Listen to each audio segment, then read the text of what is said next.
Jésus explique comment manifester la plus grande forme de charité. Acte d'amour, spirituel et matériel. Si vous êtes pauvre matériellement et que pour ce motif vous ne pouvez aider vos semblables, n'ayez crainte, priez-moi, je ferai en sorte que, là où il n'y a rien, jaillisse la lumière et qu'il y ait la paix. La vraie charité de laquelle naît la pitié, est le plus grand présent que vous pourrez offrir aux nécessiteux. Si, en donnant une pièce de monnaie, un pain ou un verre d'eau, vous n'éprouviez en votre cœur de sentiment d'amour à l'égard de vos frères, en vérité je vous dis que vous n'auriez rien donné, et qu'il vaut mieux ne pas vous défaire de ce que vous donnez. Jusqu'à quel point, humanité, voulez-vous connaître le pouvoir de l'amour? Jamais, jusqu'à présent, vous n'avez fait usage de cette force, qui est le principe de la vie. Ne voyez pas en tous ceux qui vous entourent des ennemis, mais des frères. Ne demandez pas de châtiment pour illustrer le pardon et éviter le remords en votre esprit. Fermez les lèvres et laissez-moi juger votre cause. Guérissez les malades, rendez la raison aux égarés, écartez les esprits qui assombrissent l'intelligence et faites que les deux recouvrent la lumière qu'ils ont perdue. Disciples, cette maxime que je vous enseignais au second temps, celle de vous aimer les uns les autres, est applicable à tous les actes de votre vie.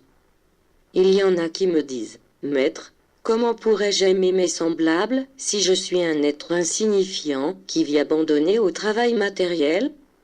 À ces petits qui sont miens, je leur dis que, même dans le cadre de ce travail matériel apparemment sans importance, vous pouvez aimer vos semblables, si vous accomplissez vos tâches avec le désir de servir vos frères. Imaginez-vous combien votre vie serait merveilleuse, si chaque homme travaillait en pensant faire le bien et unir son petit effort à celui des autres.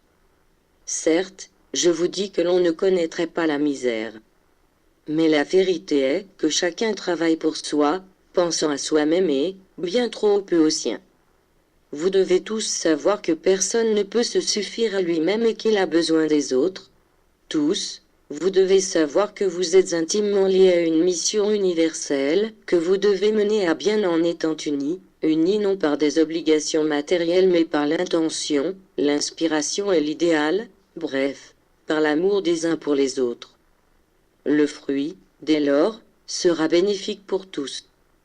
Dans ma loi d'amour, je vous dis, mes disciples, que si vous ne pouvez réaliser d'œuvres parfaites, comme celles que j'accomplis en Jésus, tout au moins efforcez-vous, dans votre vie, de vous en rapprocher. Il me suffit de voir un peu de bonne volonté, pour m'imiter et un peu d'amour pour vos semblables, pour que je vous aide et que je manifeste ma grâce et mon pouvoir sur votre passage. Vous ne serez jamais seul dans la lutte. Si je ne vous laisse pas seul lorsque vous allez courber sous le poids de vos péchés, croyez-vous que je vous abandonne lorsque vous marchez sous le poids de la croix, qui est cette mission d'amour?